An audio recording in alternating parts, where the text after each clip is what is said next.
Hello बच्चों, नमस्कार। कैसे हो? देखिए बच्चों, मैंने कल आपका कक्षा 9 का भौतिक विज्ञान का नया चैप्टर शुरू किया था, जिसका नाम गुरुत्वाकर्षण अर्थात ग्रेविटेशन था। और मैंने बताया था आप लोगों को कि हमारे एक वैज्ञानिक हुए हैं न्यूटन, जिन्होंने 1686 ईस्वी में हम लोगों को बताया था कि ब्रह्मांड के अंदर जितने भी वस्तुएं हैं वे सब एक दूसरे को आकर्षित करती हैं, और उसी को हम गुरुत्वाकर्षण बल, जब जिस बल से वे एक दूसरे को आकर्षित करती हैं तो वे गुरुत्वाकर्षण बल कहलाता है। और गुरुत्वाकर्षण बल के बाद न्यूटन ने अपना एक गुरुत्वाकर्षण नियम दिया था, जो मैं आप लोगों को बता चुका था। इसमें बताया था कि किन्हीं दो पिंडों के बीच लगने वाले आकर्षण बल के विषय में वैज्ञानिक न्यूटन जी ने यह नियम दिया था कि किन्हीं दो वस्तुओं के बीच लगने वाला बल उन दोनों पिंडों के द्रव्यमान के गुणनफल के बराबर होता है और उनके बीच की दूरी के वर्ग के व्युत्क्रमानुपाती होता है। अर्थात F अनुक्रमानुपाती m1 m2 समीकरण नंबर 1 था। समीकरण नंबर 2 F अनुक्रमानुपाती 1/r²। दोनों समीकरणों को जब हमने मिलाया था तो F अनुक्रमानुपाती हो गया था m1 m2/r²। जब हम अनुक्रमानुपाती का चिन्ह हटाएंगे तो वहां पर एक नियतांक आ जाता है, जिसको कहते हैं गुरुत्वाकर्षण नियतांक। तो F बराबर G m1 m2/r²। ठीक है, अब आगे चलते हैं। पृथ्वी का गुरुत्व अर्थात गुरुत्व बल कहते हैं इसको, गुरुत्व भी कह देते हैं कुछ लोग, गुरुत्व बल भी कह देते हैं, बात एक ही है। गुरुत्वाकर्षण के बाद अब आती है गुरुत्व की बात। ये तो बात कंफर्म होगी कि ब्रह्मांड के अंदर सब चीजें एक दूसरे को आकर्षित कर रही है, उनके बीच में लगने वाला जो बल है वो गुरुत्वाकर्षण बल कहलाता है। लेकिन यदि ब्रह्मांड के अंदर जो दो वस्तुओं में से एक वस्तु पृथ्वी हुई, तो जो पृथ्वी जिस बल से किसी वस्तु को अपनी ओर खींचती है वो गुरुत्व बल कहलाता है।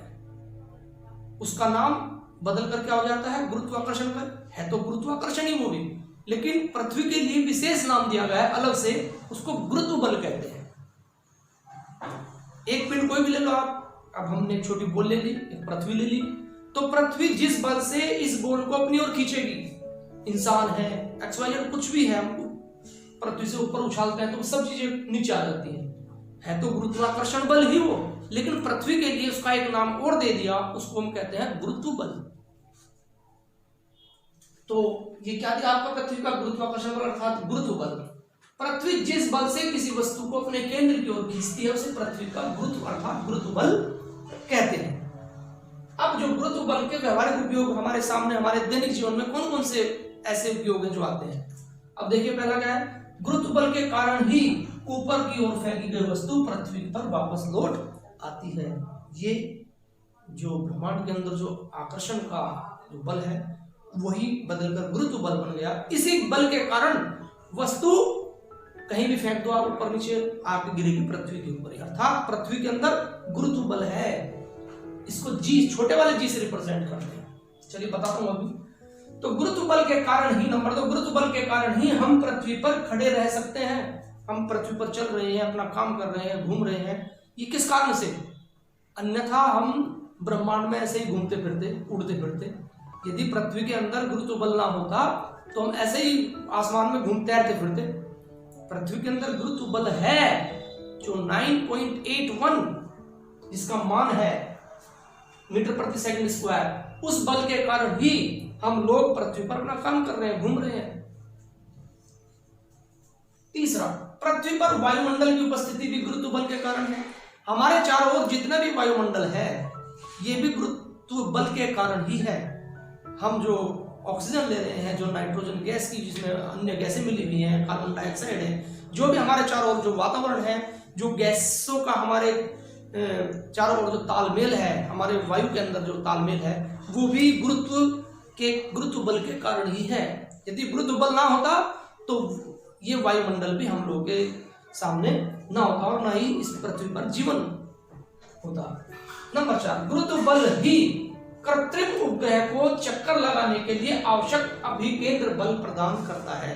हमारे पृथ्वी के अंदर गुरुत्व बल है, तो जो भी हम अंतरिक्ष में उपग्रह छोड़ते हैं, जो भी कृत्रिम उपग्रह छोड़ते हैं, वो भी उनका घूमना, उसका सेट करना अंतरिक्ष के अंदर, ये भी गुरुत्व बल के कारण ही संभव है। तो गुरुत्व बल के जो हमारे व्यावहारिक उपयोग है, जो हम दैनिक जीवन में देखते हैं, वो मैंने 4 आपको बताए। गुरुत्व बल क्या है, गुरुत्व के हमारे व्यावहारिक उपयोग।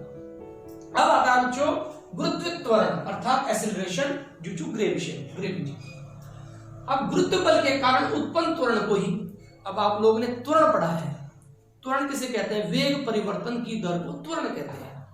जब कोई वस्तु क्षैतिज दिशा में गतिमान है तो उसके जो वेग में जो परिवर्तन होता है, अब कुछ वेग, थोड़ी देर बाद कुछ वेग, थोड़ा स्पीड बढ़ती चली जाए, तो यानी कि जो वेग में परिवर्तन होता है उसको क्या कहते हैं? त्वरण कहते हैं। अब वही त्वरण यदि क्षैतिज दिशा में न चलकर यदि कोई वस्तु ऊपर नीचे चले तो वो ए हमारा जी में बदल जाएगा, उसको कहते हैं हम खाली त्वरण।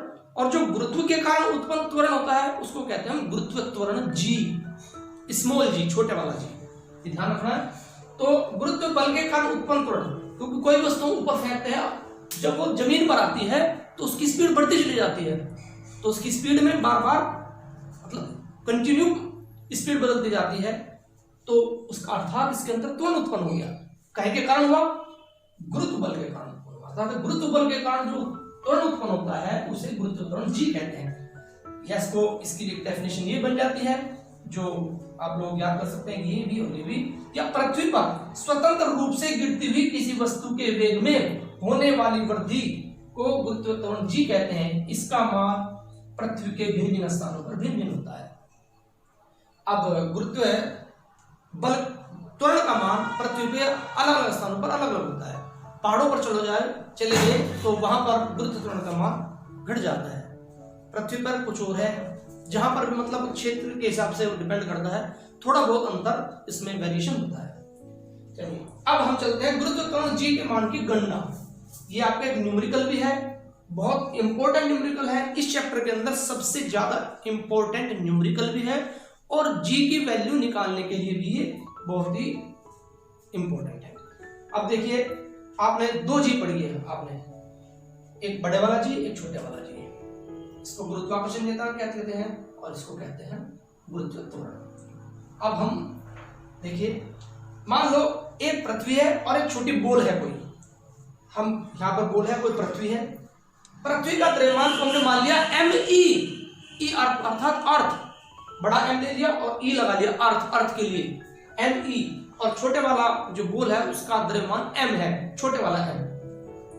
और पृथ्वी की त्रिज्या हमने मान ली RE, रेडियस, R से रेडियस, E भी लगा लिया छोटा सा, अर्थ को रिप्रेजेंट करने के लिए, थोड़ा समझने के लिए RE। तो हमारा जो फॉर्मूला है एक बॉल और एक पृथ्वी के लिए क्या बनेगा? F बराबर GMEM बटे RE²। अब हम इनकी वैल्यू रखेंगे। हम जानते हैं जी की वैल्यू क्या हमने पढ़ा था इससे पहले टॉपिक में, 6.67 गुना 10 की घात -11 न्यूटन मीटर स्क्वायर बटे किलोग्राम स्क्वायर। पृथ्वी का द्रव्यमान, ये भी आप लोग नोट कर ले, इसको आपको पक्का याद करना है। तीनों मान, पृथ्वी का द्रव्यमान है 6 गुना 10 की घात 24 किलोग्राम। 6 गुना 10 की घात 24 पृथ्वी का द्रव्यमान है हमारी। तीसरा है पृथ्वी की त्रिज्या RE, 6.4 गुना 10 की घात 6 मीटर, रेडियस ऑफ अर्थ। ठीक है। और मान लो कोई छोटा पिंड है, बोल लिया हमने कुछ भी, इसका द्रव्यमान मान लिया हमने 1, M1 बना लिया 1। ठीक है।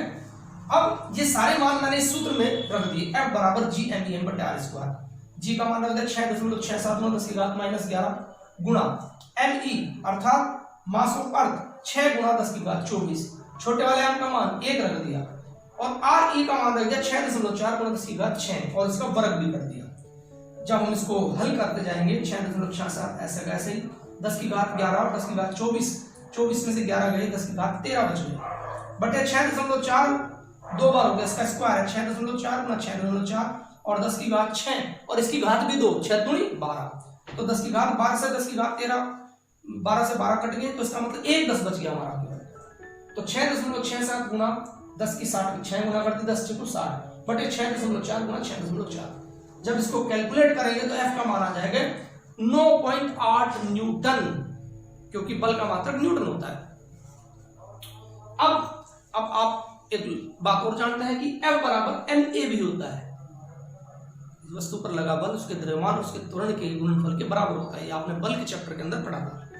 लेकिन यहाँ A कहीं में चेंज हो गया, हमारा G में चेंज हो गया, क्योंकि A को A कब कहते थे? जब वो कोई वस्तु क्षैतिज गति कर रही है, और जब कोई वस्तु ऊपर से नीचे गति कर रही है तो वो A कहीं में बदल जाएगा, G में बदल जाएगा। तो इसको हम लिख सकते हैं बराबर mg। अब G बराबर क्या हो गया? m, F के नीचे चला गया, F बटे m। F का वैल्यू कितनी आई? 9.8 और m की वैल्यू है 1 किलोग्राम, अर्थात G का वैल्यू आ गई 9.8 न्यूटन बटे किलोग्राम। इसको न्यूटन को हमने क्या, न्यूटन किस चीज को कहा था हमने? किलोग्राम मीटर बटे सेकंड स्क्वायर को न्यूटन कहा था। तो न्यूटन के स्थान पर हमने दोबारा इसको खोल के लिख दिया किलोग्राम मीटर बटे सेकंड स्क्वायर। किलोग्राम से किलोग्राम कट गया तो G का मान कितना है? 9.1 और 9.8, इसको 1 भी कैसे थोड़ा दोनों को तो बोले तो 9.81 मीटर बटे सेकंड स्क्वायर। तो हमारी जो G की वैल्यू आई वो इसी फॉर्मूले से आई, अर्थात जो न्यूटन ने जो फॉर्मूला दिया था किन्हीं दो पिंडों के बीच लगने वाले बल के बीच संबंध, जो बल था वो किस प्रकार का सूत्र होता है? F बराबर G m1 m2 बटे r स्क्वायर के द्वारा हमने अपने स्मॉल g का वैल्यू निकाल ली। तो अब आपको चारों की वैल्यू याद करनी है, अपनी कॉपी पे लिखनी है। छोटे g की वैल्यू 9.81 मीटर बटे सेकंड स्क्वायर, बड़े g की वैल्यू 6.671 10⁻⁻11 न्यूटन मीटर स्क्वायर बटे किलोग्राम स्क्वायर। इनकी यूनिट भी इनके साथ याद रखने, इनका मात्रक भी।